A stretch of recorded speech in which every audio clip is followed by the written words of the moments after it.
Jirra jirtu hordoftoota madda nageenyaa oduu kan isinitti himu anaaliyyatanii hammaduma sagantaa keenyaan faana turaan affeerraa keenya. Kaaba Oromiyaa Wallootti qotee bultoota buqqisanii lafa saamuun jabaatee itti fufee jira. Gaggeessitoonni godina Walloo Ahmad Sanii fi Aammii Muhee lafa qotee bultoota naannawa Kamisee irraa buqqisuun fira yookaan jaallan isaaniitiif raabsuuf qophaa'aa jiru. Lafa qotee bultoota naannawa Kamisee humnaan qotee bultoota irraa buqqisaa jiraachuu fi nama kudhaniin fakkaattoota isaaniif raabsuuf akka jiran jiraattonni naannawa Kamisee madda nageenyaatiif himan.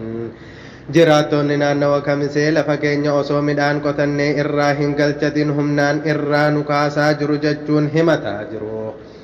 Akkasumas lafa keenya irratti gaggeessitoonni godinaa saamicha dhuunfaa nurratti raawwachaa waan jiraniif seerri yoo jiraate akka nurraa dhaabbatanii fi yoo seeratti hin amanne ta'e lafa keenya irratti duunee ajjeefna jechuun jiraattonni kun madda nageenyaatti himan.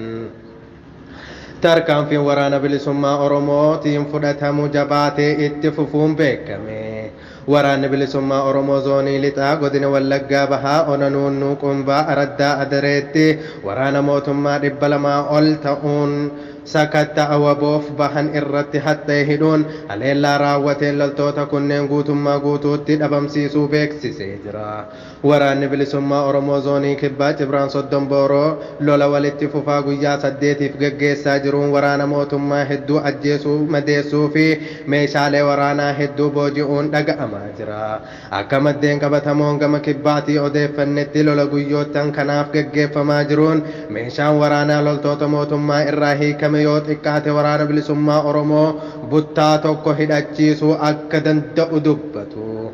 Waraanni bilisummaa Oromoo kaaba Oromiyaa Walloo keessa sossoo'u konyaa Dawwee keessatti waraana mootummaa sakatta'aa waboof bobba'e irratti haleellaa raawwateen loltoota mootummaa irraa miidhaan qaqqabuu beeksise. Yeroo ammaa loltoonni miidhaan irra ga'e hospitaala Kamisee keessatti yaalamaa jiraachuun beekameera. Oduma wal fakkaatuun waraanni bilisummaa Oromoo zoonii giddugala Oromiyaa Shawaa Lixaa aanaa Ginta Barat magaalaa Kaachisitti Onkoloolessa 8 halkan keessaa sa'aa 7 irraa hanga barii lafaatti kaambii waraana mootummaa fi waajjira poolisii aanichaa kan magaalaa Kaachisitti argamutti marsuun haleellaa raawwateen hanga ammaa oduu kana qindeessineetti waraana mootummaa irraa 13 du'uu fi 20 takka madaa'uu waraanni bilisummaa Oromoo onichaa beeksiseera. Haleellaa raawwatame kana hordofee waraanni mootummaa yeroo ammaa uummata nagaa shororkeessaa jiraachuunis beekameera.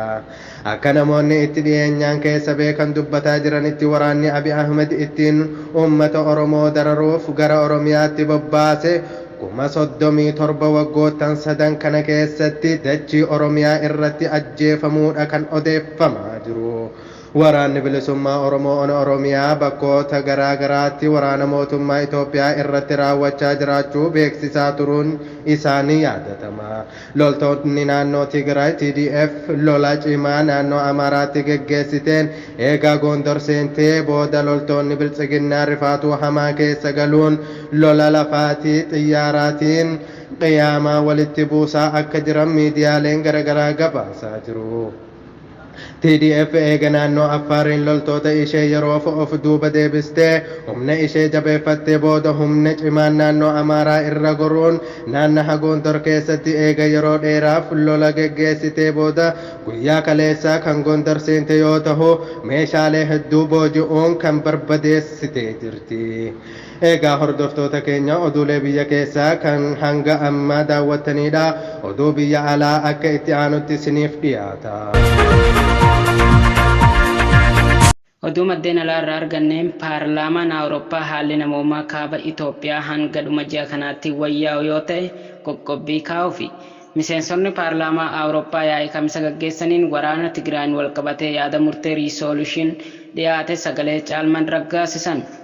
Miseensonni paarlaamaa Awurooppaa waraanni atattamaan akka dhaabbatu danqaan deeggarsa namoomaa dhiyeessuu irratti kaahames ka'ee uummata Tigraayiif deeggarsi akka qaqqabu gaafatanii jiru.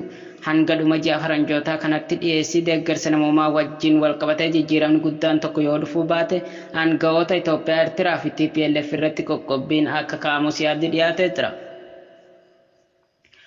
Pirezidaantiin Chaayinaa Xi Jinping haasawa taasisaniin tokkummaa yookaan walitti dabalamuu Taayiwaan raawwatamuu qaba jedhan. Xiin tokkummaan kun karaa nagaa ta'een fiixan bahuu qaba jedhanis Chaayinaan duudhaa fottoqummaa mormuu qabdi jechuun akeekkachiisan. Waajjirri pirezidaantii Taayiwaan immoo egereen Taayiwaan harka lammiilee ishee irra jira jedhan. Taayiwaan biyya walabaati ofiin jettus Chaayinaan garuu akka naannoo isheerraa fottoqxetti ilaaltiin. Tokkummaa kana milkeessuuf Chaayinaan humna akka fayyadamtu hamma yoonaa hin murteessine. Xiin xiyyaaronni Chaayinaa 150 tahan torbee darbe zoonii waraanaa Taayiwaan erga galaniin boodadha kan kana dubbatan. Tokkummaa naga qabeessa tahe biyya tokko sirna lama kan isa Taayiwaan keessa amma jiru wal fakkaatu arguun fedha jedhan.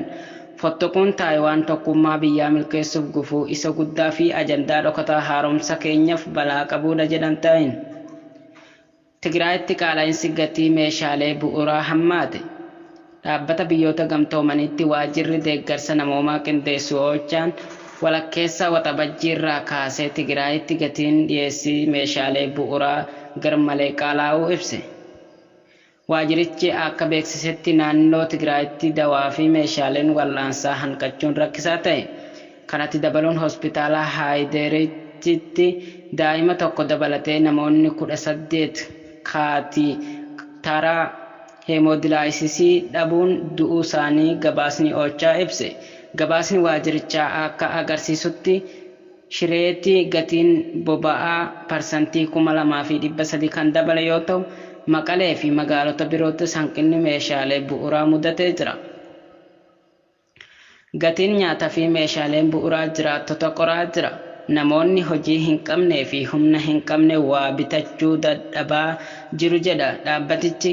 Keessattuu ji'a waxabajjiirraa kaasee mindaan hojjettoota fi namoota qacaramanii hojjetan biroo addaan cituu isaatiin meeshaalee bu'uuraa bitachuuf rakkisaadha.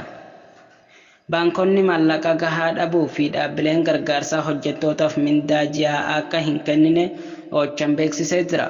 Maddeen amanamoon akka himanitti namoonni qe'ee isaanirraa buqqaan deeggarsi meeshaalee kennameef gurguranii nyaata bitachaa jiru jedha.